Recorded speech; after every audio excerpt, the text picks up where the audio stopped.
Okay, you can go. Well, John, welcome to my city. Well, thank you very much. It's a Very- wonderful, wonderful place. Been looking forward to this chance to talk with you because this, of course, Eddie Macon's Run is your very first feature movie. Yes, it is. Got to be an exciting event for you. It really is. I wonder, John, obviously you were looking forward to making a feature movie.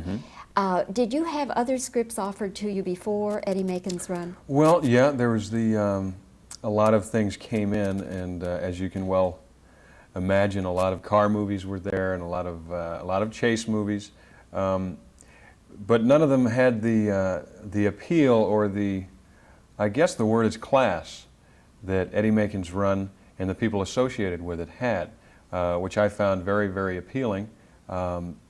Just the line of producers alone is enough to make you shudder. It's Martin Bregman, Peter Saffier, and Lou Stroller, who've done things like Dog Day Afternoon, Serpico, Four Seasons, and quite a track record.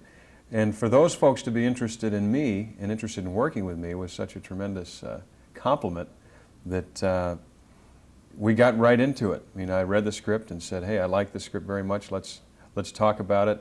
And then they asked me my opinions about it, about what I liked and what I didn't like. And some things were changed, you know, and I felt like I was a part of the film from the very beginning. And that's just how they like to work. That's unusual because a first-timer, they don't generally give them that kind of leeway. Marty is involved with Alan Alda, so he's been involved with MASH for a number of years. And something that they know, that the folks that do television also know, but a lot of people take for granted, is that we've done, at that point, 87 hours worth of television. You know, and you have that, and you've got that many motion pictures, but you've shot it in 5 years. So the experience that you get doing a television show, especially like Duke's, which is outside and one-camera film, it's like doing movies every day, all year. And they take that, they know about it, and they give you a lot of credit for that, so I thank them. What about working with Kirk Douglas? Were you at all intimidated by him? Well, no, he didn't allow it, which was good. We met in Palm Springs, which he has a home in Palm Springs. Had dinner, talked about different movies that he'd done, talked about Eddie Macon's Run for a little while, not a whole lot, and just really got to know each other a couple of weeks before we started doing the film. So by the time we got to Laredo to do the film, we were very, very good friends. He'd already met my mother, I'd met his wife, you know, and he was very nice, very cordial to my family. And we were just like, it was like John and Kirk, you know, and it was really neat. It was so exciting to have that kind of relationship with a man like Kirk Douglas. I'll remember that for a long, long time to come. Did he give you any particular advice, either about acting or your career or just the business in general? Well, he would not advise. He wouldn't, I think he wouldn't want to because he'd be afraid he'd offend you. He's more like, he has 3 sons. He's the father who would sit back and toss little Michael Douglas into the deep end of the pool and see if he swam or not. And if he did swim, then he would give him a compliment, which, coming from Kirk Douglas, who is a very quiet individual, means an awful lot. And that's what he did for me. The biggest compliment of my life was Kirk Douglas telling me that he really, we did a scene in the end of the movie together, the one scene in particular, and he said, you know, I really like that, and I think you've got a big future. And coming from Kirk Douglas, that meant more than anything. That made the 20 years, believe it or not, that I've been on stage or acting in one way or another, made it all worthwhile. I think that's something a lot of people don't realize, John, is that you do have this background because, of course, Dukes of Hazzard. Yeah, Dukes has been on for, well, you know what, we're in our 6th season. We're going to start April 4th. 6 years? My stars. So how is it now that you're back? Is everything cool? It's better than ever. It's better than, it's much better than I'd hoped it was going to be, even.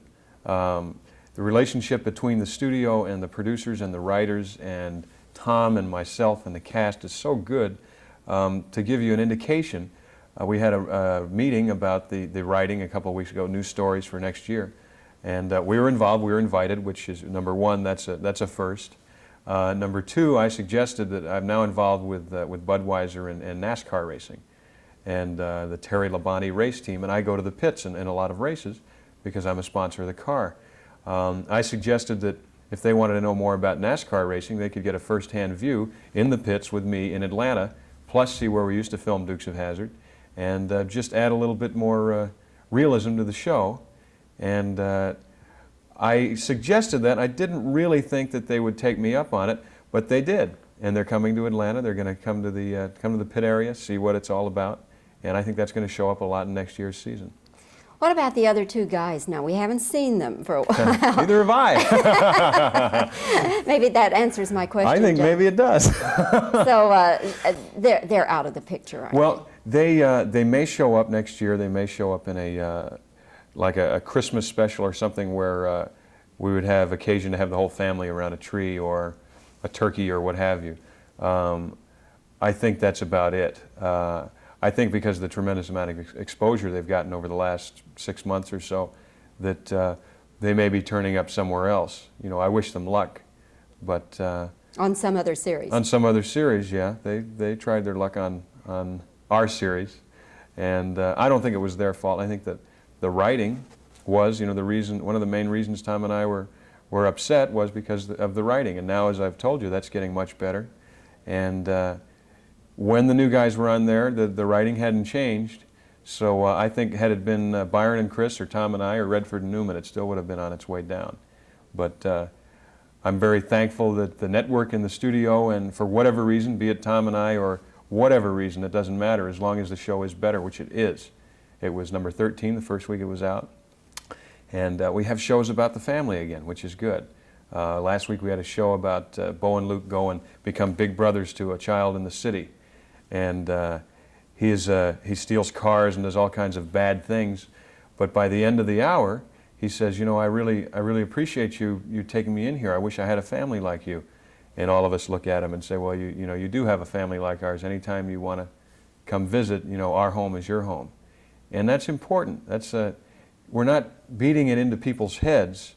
We're mixing action and comedy and drama and a lesson in every show now, again, like we did when we first started out. And I think it's very important. It's what's going to bring we've never really lost the kids as an audience, but when we first started out, we had the kids and the parents and the grandparents. And I think we're going to get them back. Well, I hope so, John, and I wish you continued success with Dukes of Hazzard. Thank you very much. And especially with Eddie Macon's run. It's going to come out March 25th. Okay, we'll be looking for it. All Thank right. you, John. Thank you very much. Very nice having a chance to talk with you. Nice being here.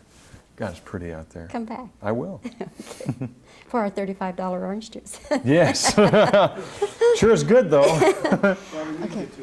Again, and no, wait a minute. Let me talk and let John listen, and that way we'll have another editing shot. So anyway, you're talking about the orange juice. Reminds me one time years ago I was at the plaza, and I ordered. You know, normally they just send you a little glass of orange juice, so I ordered 2 large glasses of orange juice, and they probably wonder who I had stashed in my room. But anyway, so I ordered the orange juice, and it came. Now this was years ago when normally you would pay, you know, $1, $1.50, you know. It came. It was $10 worth of orange juice. I thought. Not the camera, but Right. I'll focus about here. So you can look at me, actually. This is an actual cutaway. This will Well, now they don't want the re-asked questions too much in profile. It won't be in profile. Oh, okay. It'll be 3/4 if you look at John. Okay. All right. That's good, John. Thanks.